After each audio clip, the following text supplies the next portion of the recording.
Hello student, তোমরা জিলেটের দুটো question দিয়েছিলে দুটো ইয়ারের, একটা 2011 একটা 2013। দেখো, আমি ফার্স্ট জিলেট 2011 এর যে কোশ্চেনটা তোমরা দিয়েছো, একটা সিম্পল রেজিস্টিভ সার্কিট আছে, সেখানে তোমাকে টোটাল রেজিস্ট্যান্স ক্যালকুলেশন করতে বলেছেন। আরেকটা সার্কিট রয়েছে 2013-এ। দেখো, প্রবলেমটার মধ্যে একটা ভোল্টেজ সোর্স একটা কারেন্ট সোর্স আছে, সেখানে তোমার কারেন্ট বের করতে হবে কোন কোন ব্রাঞ্চে কত কারেন্ট যাচ্ছে।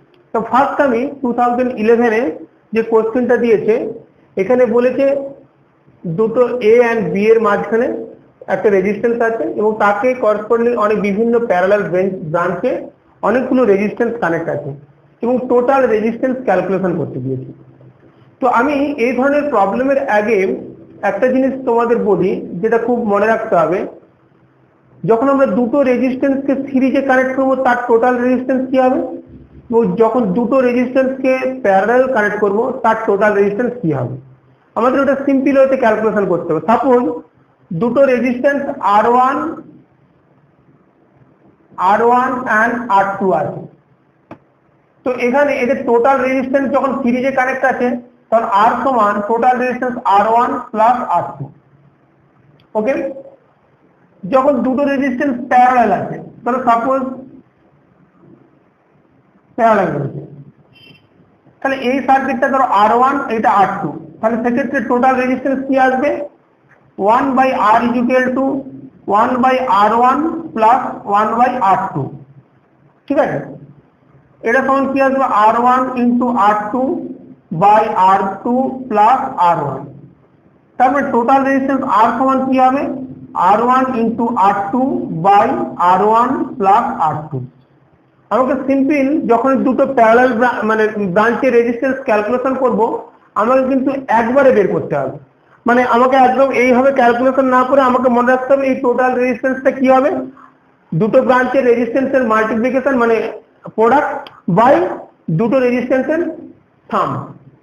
ওকে, এটা আমাদের সিম্পল ফর্মুলা এবং এই ফর্মুলাকে বেস করে আমরা এই সার্কিটটাকে টোটাল রেজিস্ট্যান্স বের করব। এক্ষেত্রে একটা জিনিস, আমাদের এই সার্কিটটা যেভাবে আছে আমাদের একটু রিড্র করে একটু মডিফাই করে ছবিটা আঁকতে হবে।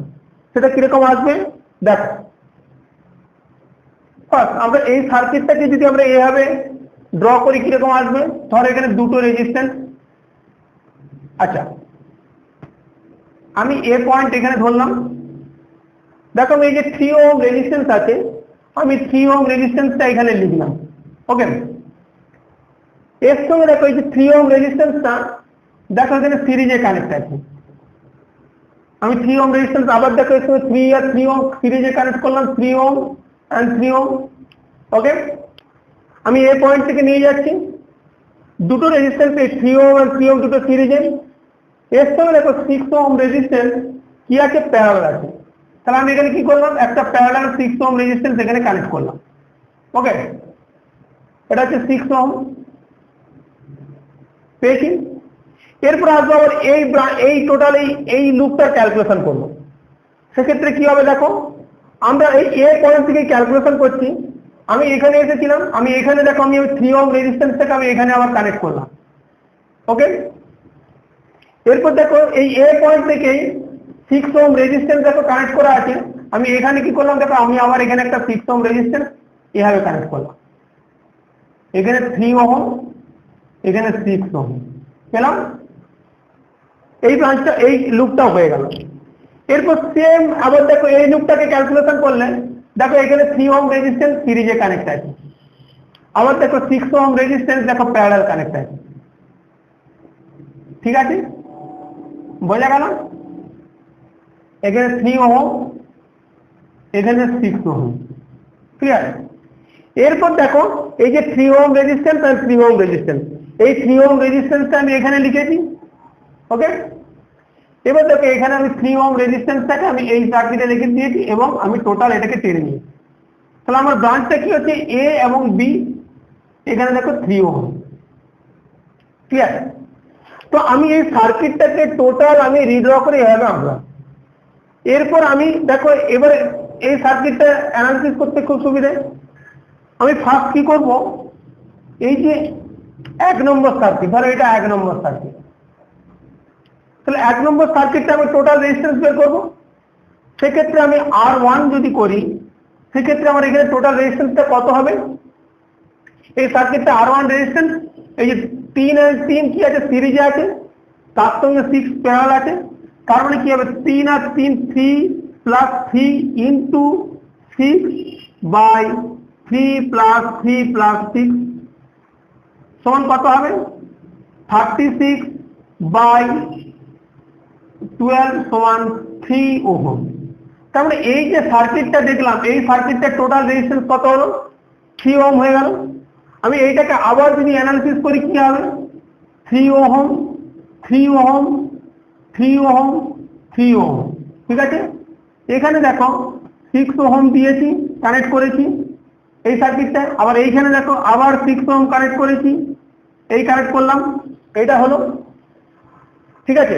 আমি 3 ওহম পেয়েছি এই এই এই সার্কিটটা, 3 ওহম লিখলাম, এইখানে 3 ওহম রেজিস্ট্যান্স লিখলাম, এই 6 ওহম লিখলাম, ক্লিয়ার।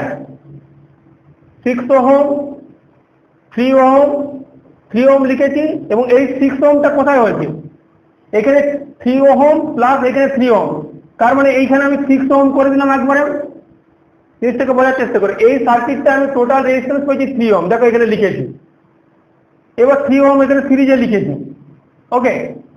তারপর দেখো আমি 6 ওহম রেজিস্ট্যান্সটা প্যারালাল দিয়েছি, এরপর দেখো আমি 3 ওহম রেজিস্ট্যান্সটা আমি এখানে লিখেছি, এর সঙ্গে আমি কি করব, আবার 6 ওহম রেজিস্ট্যান্স এই সিরিজে কানেক্ট করলাম, দেখো এখানে 6 ওহম রেজিস্ট্যান্স কানেক্ট করেছি। এরপর আমি এটাকে কি করেছি, এ বি ব্রাঞ্চে আবার ভাগ করেছি, ক্লিয়ার। দেখো আমি আবার বলছি, এখানে 3 ওহম 3 ওহম, এই যে 6 ওহম এই রেজিস্ট্যান্সটা আমি 3 ওহম পেয়েছিলাম, ক্লিয়ার। এর সঙ্গে আমি 3 ওহম রেজিস্ট্যান্স থেকে সিরিজে রেখেছি, ঠিক আছে। এবার এই 6 ওহম রেজিস্ট্যান্স থেকে দেখো আমি এখানে 6 ওহম রেজিস্ট্যান্স থেকে এখানে কানেক্ট করেছি, এই 3 ওহম রেজিস্ট্যান্স থেকে এখানে লিখলাম 3 ওহম, এই 3 ওহম রেজিস্ট্যান্স থেকে এখানে লিখলাম। এবার এ এন্ড বি, এখানে 3 ওহম রেজিস্ট্যান্স, এখানে এ এন্ড বি পেলাম। এবার এটাকে 2 নম্বর যদি ক্যালকুলেশন করি, আমি যদি 2 লিখি, তাহলে R2 সমান কত বেরোবে? এখানে দেখো 3 3 আছে, এবার 6, সেম একদম 3 plus 3 into 6 by 3 plus 3 plus 6, মানে এই সার্কিটটা অ্যানালিসিস করলে এইটাও বেরোবে 36 বাই 12 সমান 3 ওহম, ক্লিয়ার। তাহলে আমি 2 নম্বর সার্কিটটাও পেলাম, টোটাল 3 ওহম রেজিস্ট্যান্স, মানে এই সার্কিটটাই পেয়ে গেলাম। এইটাকে যদি আবার ক্যালকুলেশন করে কি হচ্ছে, এখানে 3 ওহম রেজিস্ট্যান্স, ঠিক আছে, তার সঙ্গে এই 3 ওহম রেজিস্ট্যান্সটা যোগ করে 3 ওহম রেজিস্ট্যান্স, এবার এই 6 ওহম রেজিস্ট্যান্সটা ক্যালকুলেশন করে দেখো 6 ওহম রেজিস্ট্যান্সটাকে আমি এখানে কানেক্ট করলাম, ওকে। আমি এবার নিচে নিয়ে চলে আসলাম, এখানে 3 ওহম রেজিস্ট্যান্স, এখানে 3 ওহম রেজিস্ট্যান্স দিয়ে আমি সার্কিটটাকে কল করলাম এ এন্ড বি, যেখানে এটা 3 ওহম, এখানে 3 ওহম, এখানে 3 ওহম, এখানে 6 ওহম, এখানে 3 ওহম রেজিস্ট্যান্স, ক্লিয়ার। এটা 3 ওহম। সেম এবার 3 নম্বর, এটাকে 3 ধরলাম, তাহলে R3 হবে কত? R3 সমান same 3 plus 3 into 6 by 3 plus 3 plus 6 সমান 3 ওহম। তারপরে আমি 3 নম্বর এই সার্কিটটাও টোটাল রেজিস্ট্যান্স 3 ওহম পেয়ে গেলাম। এবার তারপরে এই যে 3 ওহম রেজিস্ট্যান্স পেয়ে গেলাম, তার মানে 3 আর 3 সিরিজে আছে, তার সঙ্গে 3 প্যারালাল আছে, তারপরে টোটাল রেজিস্ট্যান্স যদি একবারে ক্যালকুলেশন করি, সাপোজ আমি এটাকে একটু ইরেজ করলাম, এই সার্কিটটা একটু ইরেজ করলাম, দেখো এই সার্কিটটাকে আমি যদি আবার একদম সিম্পল করে দিই, এখানে 3 ওহম এটা পেয়ে গেছে, তার মানে কি পাবো, এইটা পাবো হচ্ছে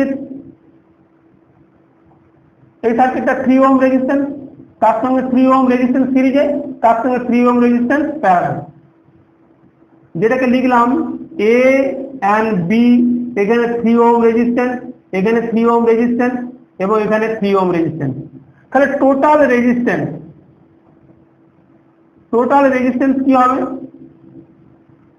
সমান বা আর এ বি সমান কি লিখবো, আর এ বি সমান কি লিখবো 3 plus 3 into 3 by 3 plus 3 plus 3 সমান কত হচ্ছে 3 প্লাস 3 সমান 6 ইন্টু 3 মানে 18 বাই 9 সমান 2 ওহম। তাহলে answer should be 2 ohm. Clear? Okay, এরপর এটা হচ্ছে 2011 এর সলভ করলাম। এরপর 2013 এই প্রবলেমটায় দেখো একটা যেখানে প্রবলেম দিয়েছে সেখানে আমাদের দেখতে পাচ্ছি একটা কারেন্ট সোর্স রয়েছে, একটা ভোল্টেজ সোর্স রয়েছে। তো আমাদের এই ভোল্টেজ সোর্স বা কারেন্ট সোর্স আমাদের একটু জানতে হবে কি জিনিস। What is voltage source? Voltage source বললে বলবো voltage source is one in which বা voltage source in a circuit in which terminal voltage is constant irrespective of any load। মানে একটা সার্কিটের ভোল্টেজ সোর্স মানে তার টার্মিনাল ভোল্টেজ সবসময় constant যে কোনো লোডে, এবং একটা ভোল্টেজ সোর্সের সবসময় মনে রাখবে তার ইন্টারনাল ইম্পিডেন্স কি হয়, সাধারণত 0 হয়। তাহলে কি বলবো, a voltage source is one whose terminal voltage is constant at any load and whose internal voltage is 0, okay, but internal resistance is 0, internal voltage whose internal resistance যার internal resistance সব সময় 0 হয়, আর যার টার্মিনাল ভোল্টেজ কি হয় যাই হোক না কেন যে কোনো লোডেই কনস্ট্যান্ট থাকে। এবার কারেন্ট সোর্স কাকে বলবো, এই যে ভোল্টেজ সোর্স বললাম, এই যে 10 ভোল্ট ভোল্টেজ সোর্স, এখানে দেখতে পাচ্ছি এটা কারেন্ট সোর্স। কারেন্ট সোর্স কি বলবো, current source is one which can maintain constant current through the load circuit irrespective of load impedances। কি বললাম, একটা কারেন্ট সোর্স যেটা যেটা লোড সার্কিটের মধ্যে কনস্ট্যান্ট কারেন্ট ফ্লো করে যে কোনো ইম্পিডেন্সের ক্ষেত্রে, মানে ওই সার্কিটটার ইম্পিডেন্সের ভ্যালু যাই হোক না কেন সেটার কিন্তু লোডের মধ্যে দিয়ে কনস্ট্যান্ট কারেন্ট ফ্লো করবে।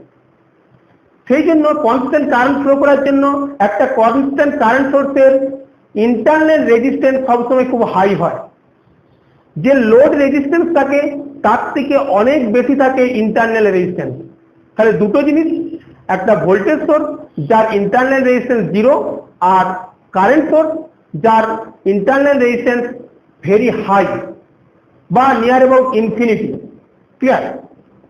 এরপর দেখো এই সার্কিটটাকে অ্যানালিসিস করতে হলে আমাদের কোন ফর্মুলায় করব, আমাদের যেতে হবে কেভিএল। কেভিএল মানে কি, আমরা কারশফের দুটো ভোল্ট ল জানি, একটা হচ্ছে কেসিএল আর একটা হচ্ছে কেভিএল। কারশফ কারেন্ট ল কি বলেছে, in any network the algebraic some of the current meeting at point is equal to the 0। মানে যে কোনো পয়েন্টের সাম অফ দ্য কারেন্ট কি হয় 0।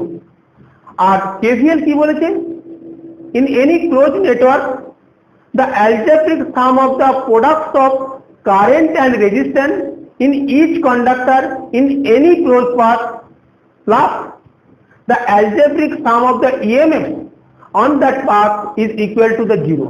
মানে একটা ক্লোজ সার্কিট বা একটা ক্লোজ লুপের যে কারেন্ট অ্যান্ড রেজিস্ট্যান্সের ড্রপ মানে তাদের সামেশন প্লাস দা ইএমএফ এর summation is equal to the 0। মানে আমরা লিখতে পারি IR প্লাস ই সমান 0, বা এটাকে তুমি লিখে দাও ভি। ওকে, এটা হচ্ছে কেভিএল বলছে। কেভিএল হচ্ছে মানে কারশফ সেকেন্ড ল বা কারশফ ভোল্টেজ ল। আমরা এই ফর্মুলাটাকে বেস করে আমরা এই প্রবলেমটাকে সলভ করব। দেখো এখানে এই প্রবলেমটা কি বলছে, দেখো এখানে সিম্পল অ্যানালিসিস করো। দেখো এখানে একটা 10 অ্যাম্পিয়ার কারেন্ট যাচ্ছে। ওকে, এই 10 অ্যাম্পিয়ার কারেন্টটা এই পয়েন্টে এসেছে, এই যে জাংশন পয়েন্টটা, এই জাংশন পয়েন্টে এসে দেখো এখানে 5 অ্যাম্পিয়ার কারেন্ট হয়ে যাচ্ছে। তার মানে এই 10 অ্যাম্পিয়ারটা ভাগ হয়ে যাবে এখানে, এই পাতে যদি 1 ওহমের মধ্যে যদি 5 অ্যাম্পিয়ার কারেন্ট যায় তাহলে এখানে কারেন্টটা কত যাবে, নিশ্চয়ই 5 অ্যাম্পিয়ার। ক্লিয়ার? তার মানে দেখতে পাচ্ছি 10 অ্যাম্পিয়ারটা দুটো ভাগে ভাগ হয়ে গেল, একটা 5 অ্যাম্পিয়ার একটা 5 অ্যাম্পিয়ার। আবার দেখো এই কারেন্টটা এই পয়েন্টে এসে দুটো ভাগ হচ্ছে, একটা দেখো এই পাশে 3 অ্যাম্পিয়ার চলে যাচ্ছে তার মানে এই পথে কত কারেন্ট যাবে? এই পথে নিশ্চয়ই 2 অ্যাম্পিয়ার যাবে। ক্লিয়ার? আমি যে 10 অ্যাম্পিয়ার যে কারেন্ট যাচ্ছিল সেইটাকে আমি পুরো ডিভাইড করে দিলাম কোন পথে কত কারেন্ট যাবে। আমি এখানে 5 অ্যাম্পিয়ার কারেন্ট চলে গেছে, তার মানে এখানে 5 অ্যাম্পিয়ার। এবার এই 5 অ্যাম্পিয়ার এই জাংশন পয়েন্টে এসে দেখো দুটো ভাগ হচ্ছে, একটা 3 অ্যাম্পিয়ার চলে যাচ্ছে আর একটা 2 অ্যাম্পিয়ার। এবার দেখো এই যে 2 অ্যাম্পিয়ার কারেন্টটা এই জাংশনে এসেছে, 5 অ্যাম্পিয়ার কারেন্টটা এই জাংশনে এসেছে, তার মানে এই সার্কিটটায় কত অ্যাম্পিয়ার কারেন্ট যাবে? 5 + 2 = 7 অ্যাম্পিয়ার। ক্লিয়ার? আমি কারেন্টের ক্যালকুলেশনটা করে নিলাম। তোমরা এই এই সিম্পল এই লুপটার কথা চিন্তা করো। এই লুপটার কথা যদি আমি কেভিএল অ্যাপ্লাই করি কি হবে? দেখো কারেন্টটা একটা হচ্ছে এই 1 ওহম রেজিস্ট্যান্সের মধ্যে ক্লকওয়াইজ যাচ্ছে, আর 2 অ্যাম্পিয়ার কারেন্টটাই R2 রেজিস্ট্যান্সের মধ্যে অ্যান্টি ক্লকওয়াইজ যাচ্ছে। সেটাকে যদি আমি কেভিএল করি কি হবে? যদি আমি এইটাকে মানে অ্যান্টি ক্লকওয়াইজটাকে পজিটিভ ধরি, তাহলে 2 × R2 সমান কি লিখবো? 5 × 1, বা এটা লিখতে পারো 2R2 - 5 = 0।